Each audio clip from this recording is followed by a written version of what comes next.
Alright, everybody, welcome back to the show. Back to this same old setup. Yes, I didn't move my vinegar, but I'm getting to it. I suppose I really should just throw this stuff away. Get the new piece of board there.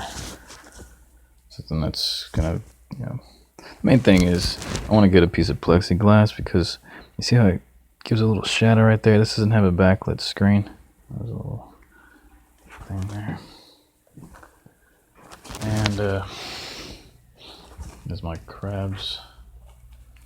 Keep my hammer crabs in there. I got this cool new jacket and vest.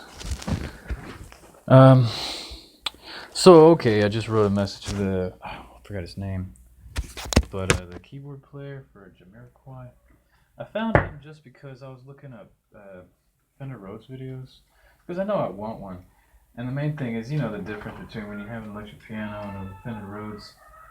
And I only know because, dude, drummer in a band back in college, when I was in college in 2004, the last year of college, he bought a small Fender Rhodes, like this big. And it was so awesome sounding. I was like, oh my god, he only got it for like $300. So, the main thing is, I play piano. I grew up playing piano, so I want this entire thing, this entire 88 keys. But the difference, when I don't mean to be negative about it, but when you listen to an electric piano,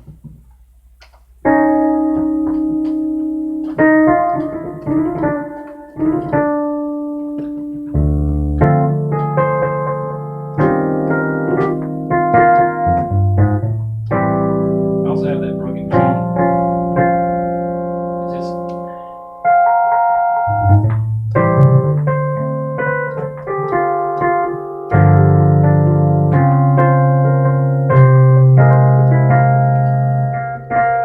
really bugs me. I don't know how. I tried to open it up in that one video, and I just couldn't get to it. I didn't know what to do, and then it kind of worked for a little while. Now it's back to just buzzing. Every time you hit it, it double clicks. And I know I want to get a new keyboard. That's the thing. That's why I found that one guy, because I was looking at keyboards. I found this one. What was it called? I don't know. I was looking at electric pianos to see if I could find an electric piano that I like. Because here's the thing, I don't like keyboards that have stuff on them. I don't mean to be crude, but just for my personal style, I don't like if they have any screens or if they have any buttons or anything up here. I don't want anything here, to tell you the truth. Of course, I do like Fender Rhodes, and sometimes they have little knobs here for the tremolo and stuff like that. But in general, I want it to just be nothing. I like that this one has just a piano. You find the patches and you play the function button, and then you just play one of these lower keys, and it just switches it from the piano. I only use the piano and the electric piano, but there's other things. There's like upright bass and electric piano too, harpsichord. I don't have any harpsichord type songs currently.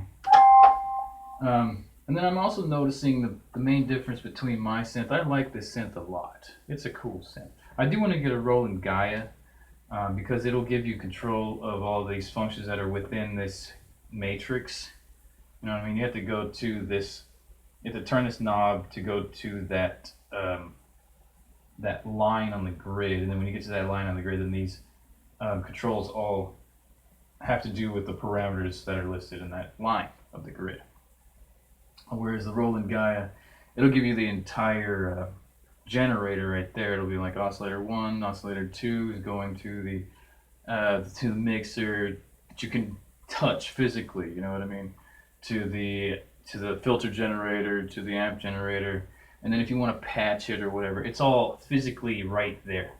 So it's a lot easier than doing this, because though this is easy, because whatever I'm thinking, if I want to just jump to the filter generator, I just have to go like this, and then it's just right there. I remember, you know what I mean? If I want to go to the amp generator, it's just right there. If I want to go to the amp, it's right there. You know, these are the general things that you want to do when you're looking at a patch. You want to hit the delay. You know, you just go right there, and it's right here. You know what I mean? It's easy to do.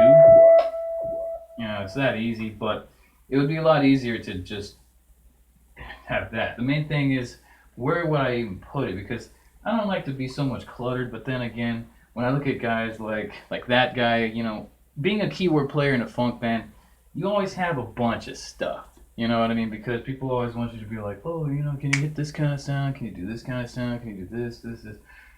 You know, and I'm like, well, you know, honestly, all I really want to do is just have a Fender Rhodes, and then maybe a synth, yeah.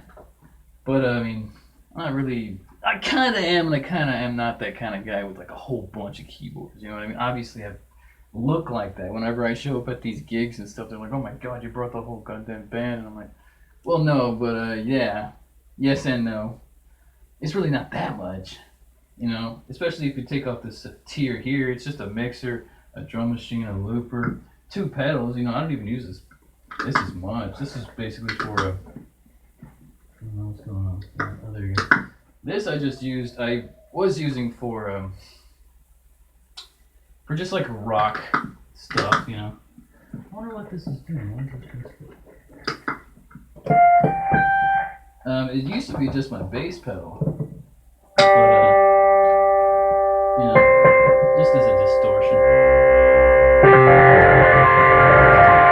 So I can play rock keyboard, but I don't even really use it anymore. And I use this delay, but I primarily use it for just tonal quality difference. Because I mean, the main thing is it sounds real bland. It's strange about playing electric piano. I swear, it's like somehow because they sample it. You know what I mean? Whoever sampled it, it's like you're playing their finger touch. You know what I mean? I swear. Play a Fender Rhodes, and it just can't sound as bland as an electric piano for some reason. It just, even when you play it like soft like that, it would be like, just so clear and clean and just funky, you know what I mean? Whereas for some reason when you play an electric piano, you play it soft. Not all of them, that's the thing. I mean, some of them obviously have a better touch than others, but that's my main complaint about it, is it doesn't really quite sound like a Fender Rhodes. It sounds like a different thing, to be completely honest. You know what I mean? A thing called the electric piano. It's the softness. You know what I mean? It's that softness. Fender Rhodes doesn't sound like that. It's just like, it doesn't even have that tremolo, but it just has that feeling. You know what I mean? Oh. So clean and clear, just beautiful. You can play anything. It's funky. Here, you kind of really gotta.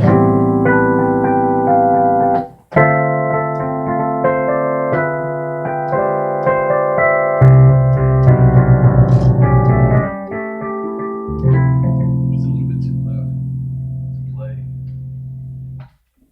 I'm gonna have to take all this stuff up and just use the lower extension of the legs to kind of raise it up. Because I'm up on a platform that I don't want here. Anyway, just compromise that people can go through. But what I'm saying is this. The main thing is, when you listen to a Moog, and I was trying to get to this, but it has a certain quality, a kind of round foomph, you know what I mean? So,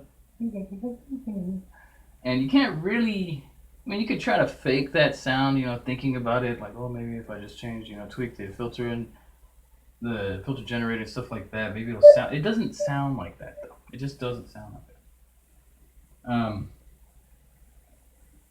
It does sound good, in my opinion. I like.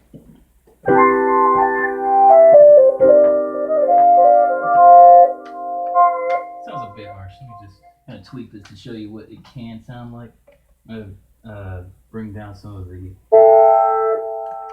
sustain on the amp generator. Bring in the decay. That sounds a little bit more, you know, like what I'm going for. The Moog has that kind of, it's got such a clean oomph to it, you know? It's gonna, oomph. What do you call that? You don't really get that kind of. It's kind of weird. Let me get some of that delay out of this so you can kind of hear it a little clearer.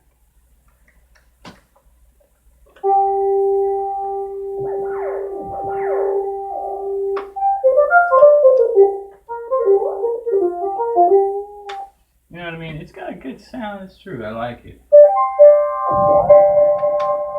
But it also doesn't quite sound as cool. Of course, those are just a matter of money. You know, if I had the right kind of money, I would just use that money to buy those keyboards.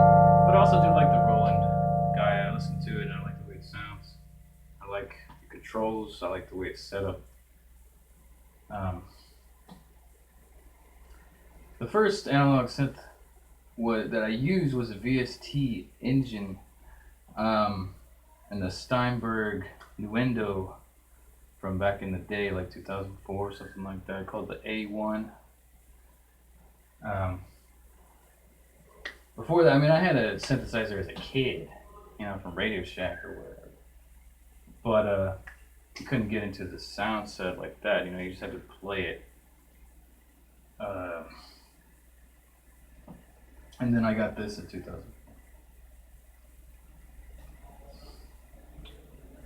Throw away this. Yeah, right.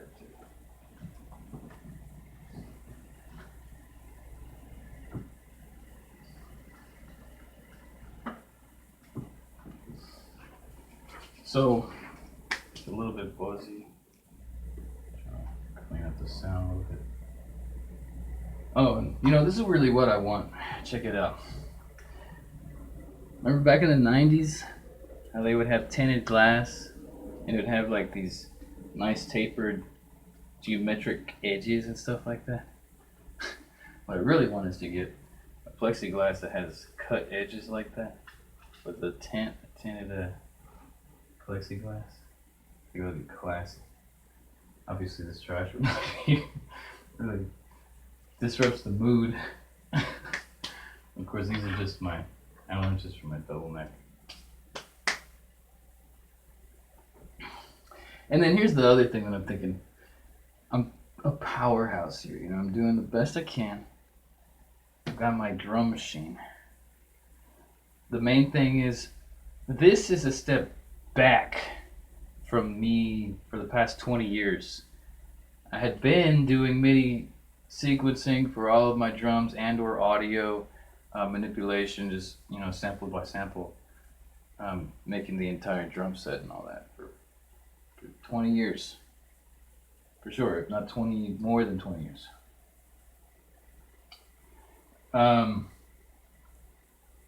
Maybe just like 21 years.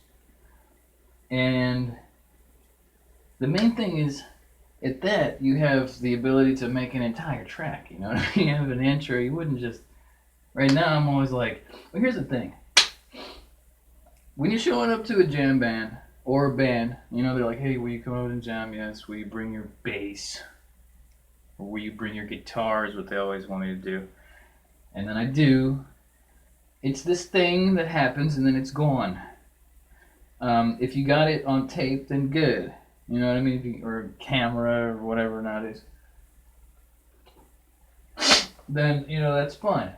But the main thing is, it is always this thing where it's like, yeah, you're slipping into the groove, and now we're jamming, and then da da da, and then it comes and goes, almost like some sort of weird party, you know, just like a surprise party or something. You know, it's weird. It just happens and it's gone. Do your best, and then that's it.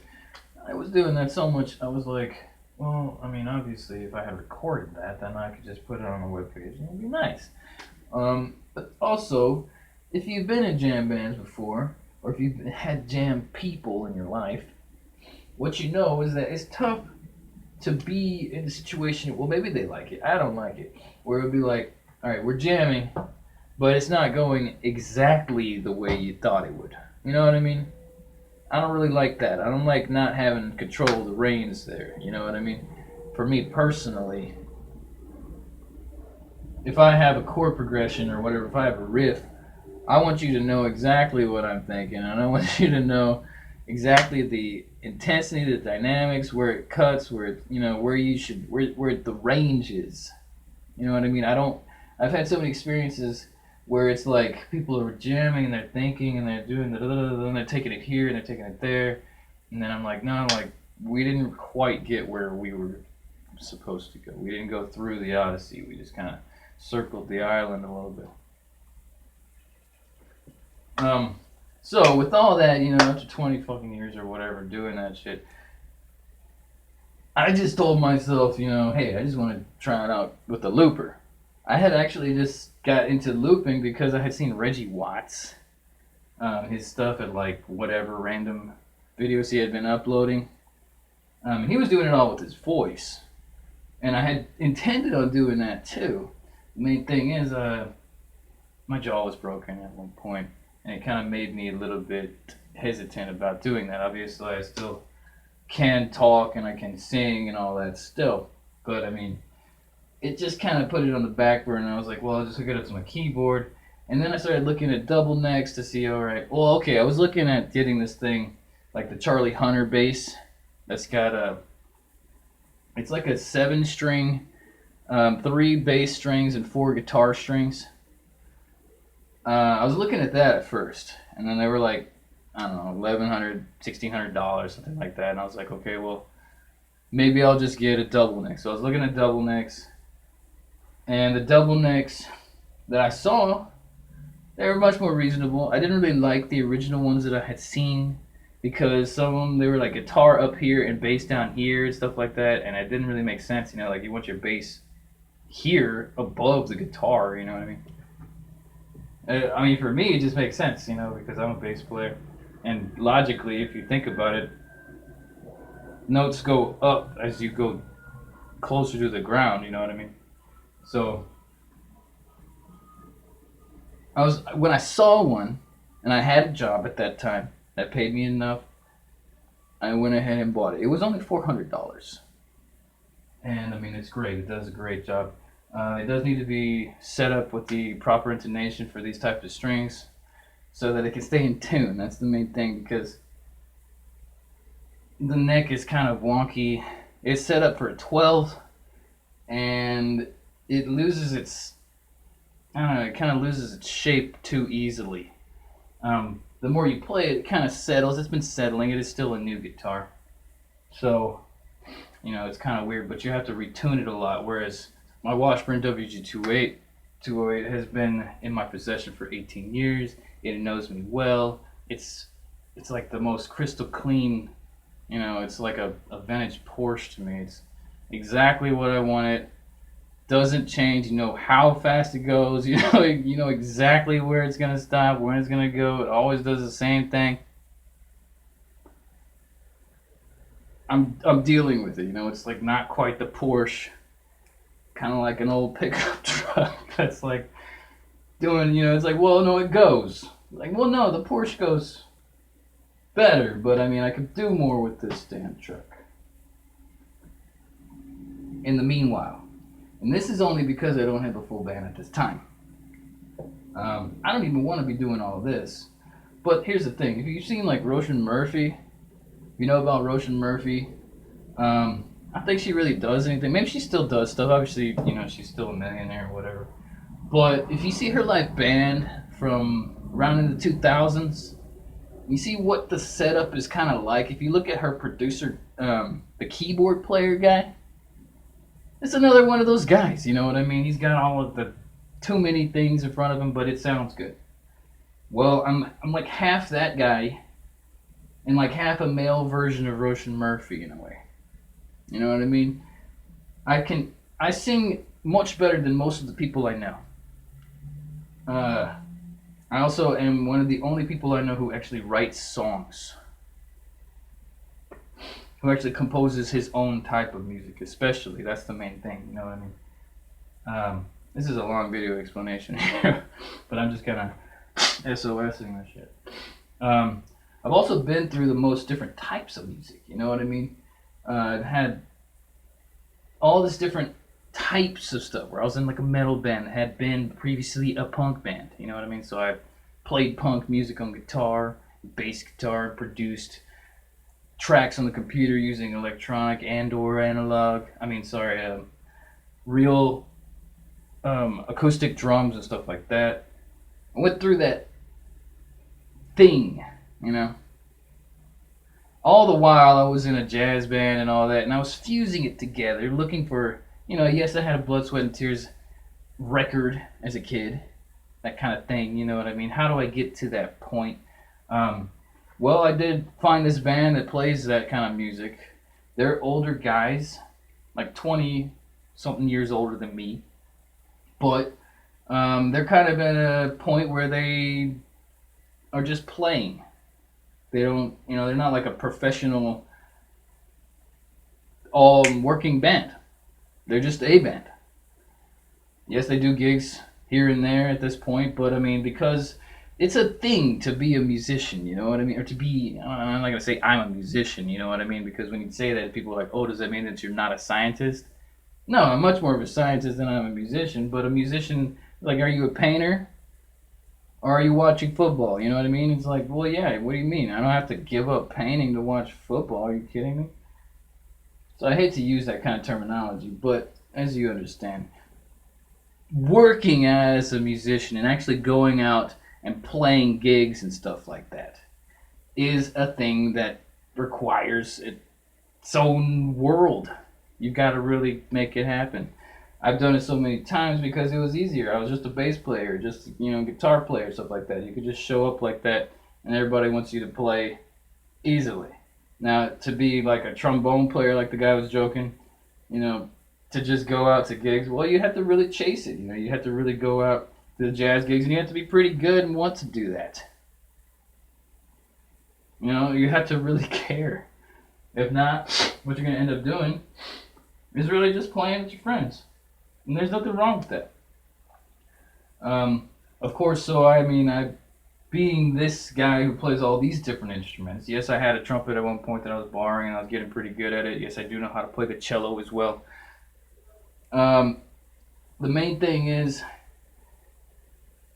because I play these instruments, I can get really good at them because it's easy to practice these instruments alone. And also, especially when you're producing on the computer, you know what I mean? If you're like a saxophone player and you want to produce your own album, well, okay, I guess you could use samples and stuff like that, but if you don't play your own chords and stuff, you're going to have to get somebody there with you, and that's the thing now, you know what I mean? And so I understand, like, I'm in a position where I am extraordinary of my own thing that I do, yet I'm just this 111 that I always call myself, you know what I mean? I'm the one guy who is 110%.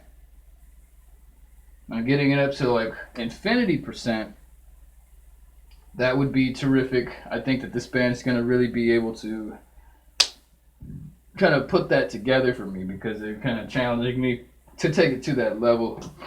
They want me to be about as good as Santana at guitar, or Stevie Ray Vaughan, a combination of Stevie Ray Vaughan and Santana. These are guys that I used to listen to that I like. And yeah, I would like my guitar playing to be that good.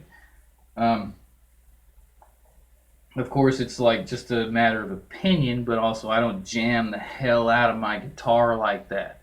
You know what I mean?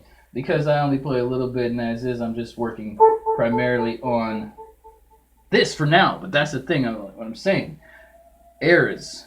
I've been through many, many eras. I didn't used to just play a lot of jazz piano. I took it up and I started to get good at it, and that's why I like it. I didn't always play like this. If you go back 10 years, I was doing a lot of electronic music production, making a lot of beats that were kind of like the radio, like a Timbaland kind of style, like Timbaland and Justin Timberlake or something like that was my kind of focus at that point, because it was the closest kind of thing that I was doing anyway. Of course, you can kind of hear that still, but still within that boundary of me, I'm still the guy who wants to just have a real band, an acoustic band that plays, and I don't mean like just like straight up acoustic. That would be okay too, But what I mean to say is with instruments rather than samples. And, nowadays people use a lot of samples and all that, and they don't even have a band. They just work on a track, and then they show up. They plug their phone in and they go. I know, I understand, but it's just not really who I am. I did a couple shows like that, only a few, where I just showed up with the CD and I played the CD and I just did the vocals. What I found was it was weird. I didn't really feel like it represented who I was. Didn't really get the point across. It was like I had disbanded part of myself, and then I was just presenting like this other person. That's not really what makes.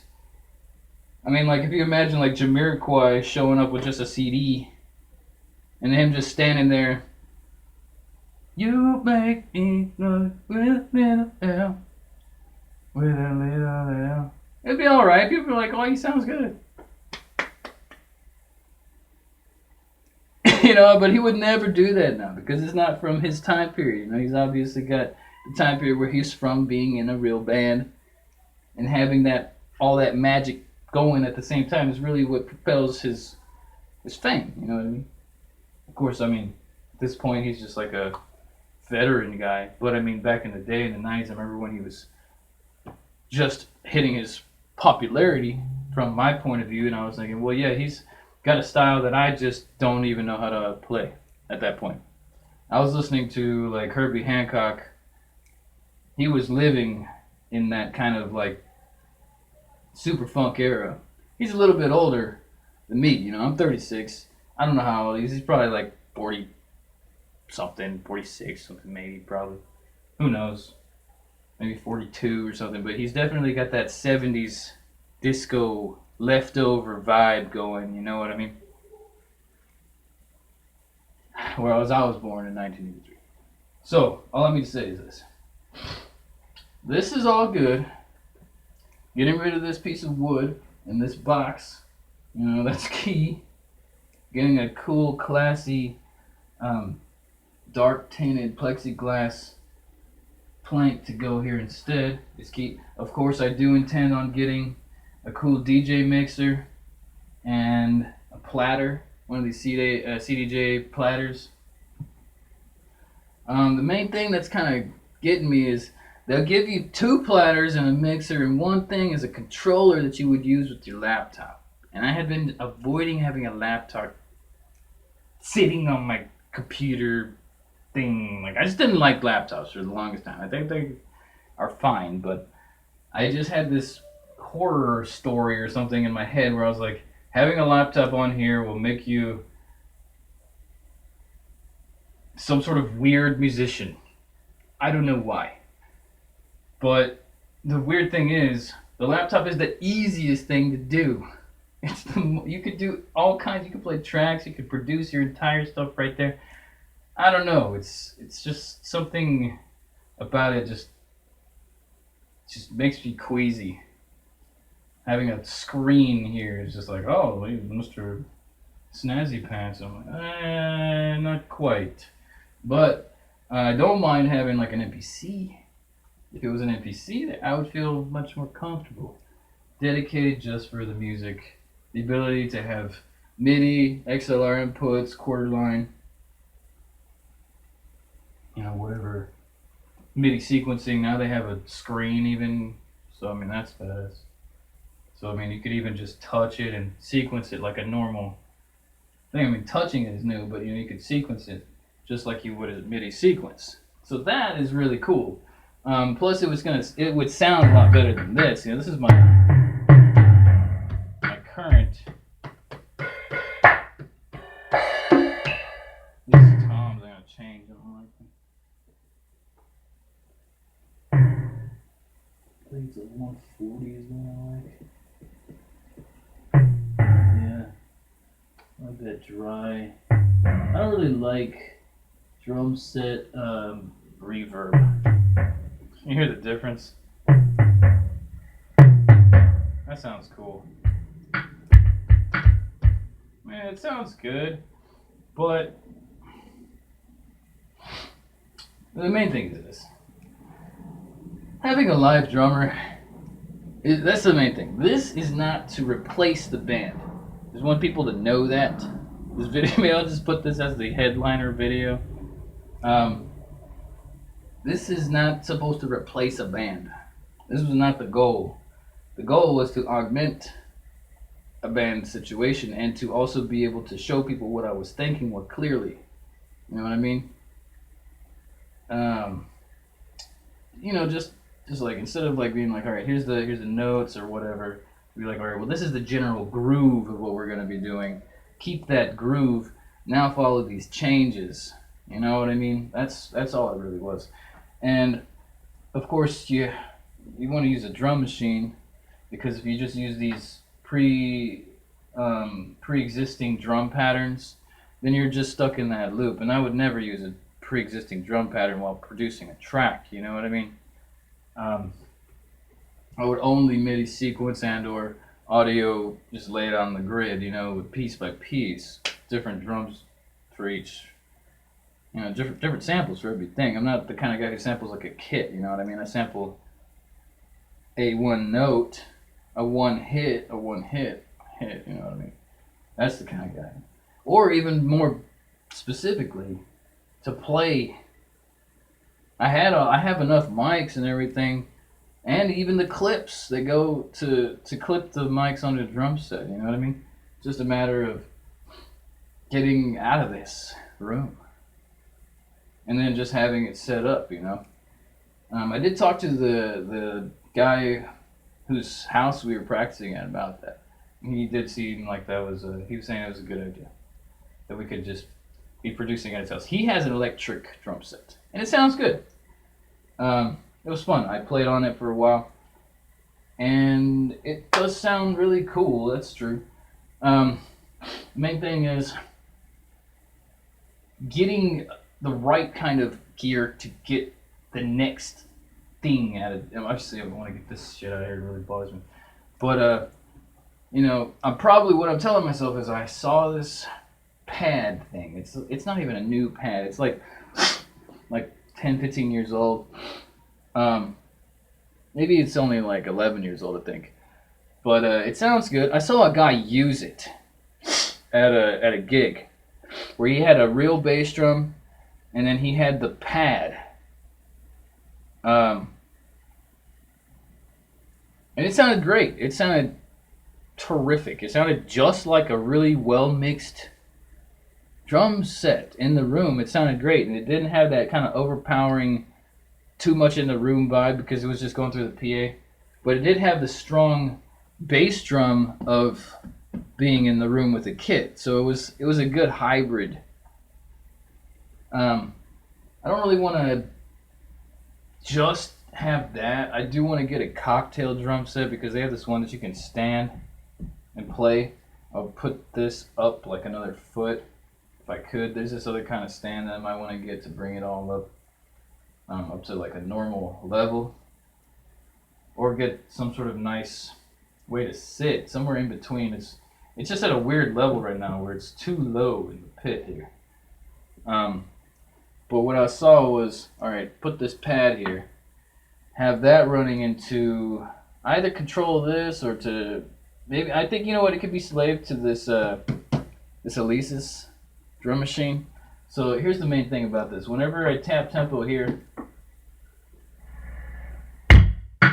pardon. Well, that would be a way to show you. But you see what I'm doing here? The hi-hat is the RC505 looper. The drum set click is the SR16. So the main thing is the level on here, you have to control it by hitting edit and then you turn this knob. So now you're listening to just the stick click, That's this. When you hear that stick click, that means that this is recording. It's recording an 8-bar pattern, or depending on whatever it is that you set it on. It's set on, an 8-beat pattern. You can set it on other kinds of stuff, but the way I found that it works the best musically when you're doing this kind of live DJ setup kind of thing is about that much. Oops, pardon.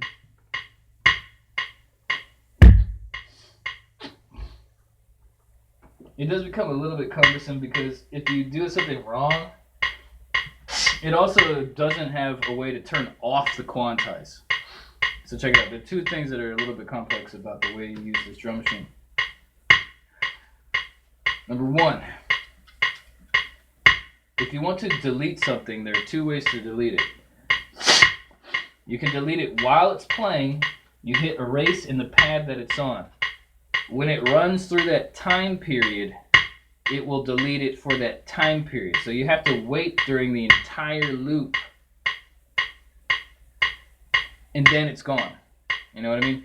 Or the other way to do it is you can hit stop. If it's at a total wreck, you hit stop, erase play, and it will erase the entire pattern. But then it's out of loop with this. It's out of sync with the loop. So you have to start it over. You know what I mean? So that's a tough one. The main thing is, like I'm saying, when you have a drummer, he could just be playing to this click, you know? So I could be playing whatever.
So that, I'm obviously fudging it there because I have two different A and B section using the same back patterns.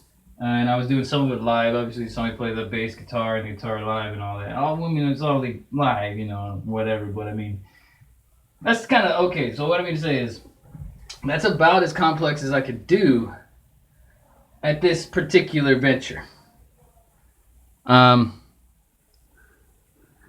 I'm very happy with that. I'm very, very happy with that. Right there, that's good. The main thing would be like just doing that on purpose rather than just a random improvisation with lyrics that I knew, or be able to sing and rap instantaneously, anything, and be also DJing, doing my mixing of these loops, playing bass guitar and keyboards all live while keeping my focus on doing those other lyrics and stuff. Adding that one little bit to me is the next step. I'm able to do a lot of improv singing as long as I'm playing one instrument at a time. I can change and make up all the parts fluidly, very easily. Getting it to this level with all that is kind of the next thing. I'm going to go ahead and save that because that was pretty good, even though it was kind of messy. And it kind of will remind me... Oh, that was not empty. That one is right there. The main thing is getting back into production and producing the tracks, because at this point I feel very comfortable. Yeah, I had already made tracks in my life. I don't know how many thousands of tracks I've made or whatever, but I wasn't really quite comfortable with what it was I was going to be doing, so I was always kind of like withholding is the main thing. You know what I mean? I would make a track, I would play something, and then I would I'd see whatever it was that I had done, and I'll be working on it, mixing it, kind of changing it up and everything, and I'll be like, well, I kind of don't really like it, to tell you the truth. It takes a lot more time, it'll take like 4 or 5 hours of your day when you're making up this track, and you're writing lyrics, and then back and forth out of the fucking closet, doing the damn vocals, running back, place to what I'm talking about, like getting back to the computer, hitting record, going back and forth, and just, when you do it all yourself, it's tough like that. But I mean, now I feel a lot more comfortable, at least with what I'm producing instantaneously. If you look at how long that took me to do that took me like 2 minutes to really technically make that track. You know what I mean? It took a lot soon. It was a lot faster to make the track than it even was to play the track. You know what I mean? So getting that basic type of, now I understand my vibe at least. I know what's comfortable, what I can sing to, and what I can write lyrics to a lot easier. So I guess basically I'm just saying, well, that's where I am now. Getting myself into another situation where I'm not sitting in this weird little space right here, get this board and this box of trash off of a keyboard, and then be producing tracks again. It will really help me get my mindset where I want it to be. The main focus at first was like this damn keyboard, but as you see, even though it even has a broken key and it's an electric piano sound instead of a real Fender Rhodes sound, it does sound good within the mix. You know what I mean? When you mix it all together, it does sound correct. I do want to find a way to get this one key fixed at least, because it's a lot easier, and I have ran a line out of this into various recordings, and the line in sounds really good. It sounds a little bit weird, of course, through a bass amp, but when you listen to it on a recording with the line in, it sounds good, and I'm very happy with it. So that's where I am now. That's going to be my one thing that I did right now, because it was just going to be an explanation video. I wouldn't want you to have to sit through that damn explanation the whole time. Alright, so just take a look at what it is I'm working with. SWR LA Series 100 or something. What the fuck is it called? LA Series LA 15. A Eurorack 802A from 99 or whatever. Micro Korg from I got that in 2004. This is a 90s SR16. I just got it recently for $70 off of eBay, but only because I had an eye on rip of that same drum set from like 2004 when they were selling at Target. My girlfriend had bought it for me as a present. I ended up really liking it. I just got this like 2 years ago. This is the RC505 from Boss, and this really, really tied it all together because before I had been just doing these long, winding improvisations using just the drums and the keyboard, and they came out really way avant-garde. Then I have this the bass pedal here that I don't really use as much, but I mean, getting back into rock and roll or whatever, I'd probably use that. And then I got this what's it called, the DD6 digital delay. I had these back when I was a bass player in a band in college in 2004. And then of course I got this like 2 years ago with the looper, bought at the same time. This is made by Starfire, and it was a 12 string. I altered it to be a 6 with a double B, so it's technically a 7 string, but it's really just a 6 string with a double B. And it has 2 outputs. It's good. I like it. I really like this. The main thing is they gave the kind of like prehistoric headstocks. So, I mean, obviously you got this weird area in between here that you have to deal with, but it's close enough, especially because I don't even want to be playing both of these things. I would really have just a guitar player doing the comping and stuff, and then you would see that I would just do solos, and then, you know, obviously I would kind of do this much stuff. If you want to hear what I just did again, let's at least listen to it one more time.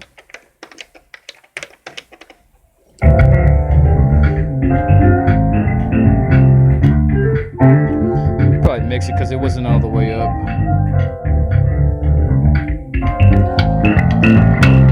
Really trying to get a keyboard line out. Pardon, I'm trying to get a mixer line out to this phone is what I'm trying to say, sorry. So you can hear what it sounds like in person, because you have to be on the real sound system listening to these videos, otherwise it sounds kind of crazy.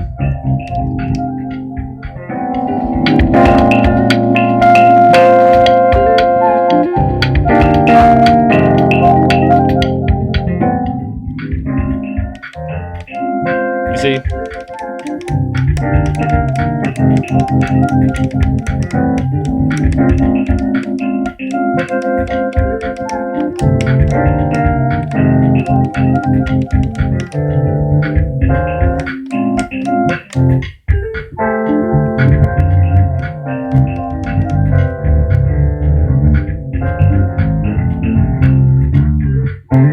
And obviously the main thing about it is you can turn off the tracks and play the live part and then keep that other stuff going, and it sounds cool. But the main thing, like I'm saying, is you have to kind of treat it more like a DJ rather than as a band if you're in this situation, because you don't have a clear way to go from part to part on the looper, unless you loop the entire song, but then you're not really using it as a looper, and you're using it just as a tracker, and that's okay, as a tracking machine. Anyway, so of course I have a great time. I love the way my music sounds. It's definitely not produced, as you can see. That's just a rough, random, instantaneous demo that I did of an idea with no previous conception, and I think it sounds really good. But getting it to that next level with the real production and all that, like I used to do, I'm ready for it, and I'm looking for an opportunity to get that going as fast as I can. All right, I'll talk to you later.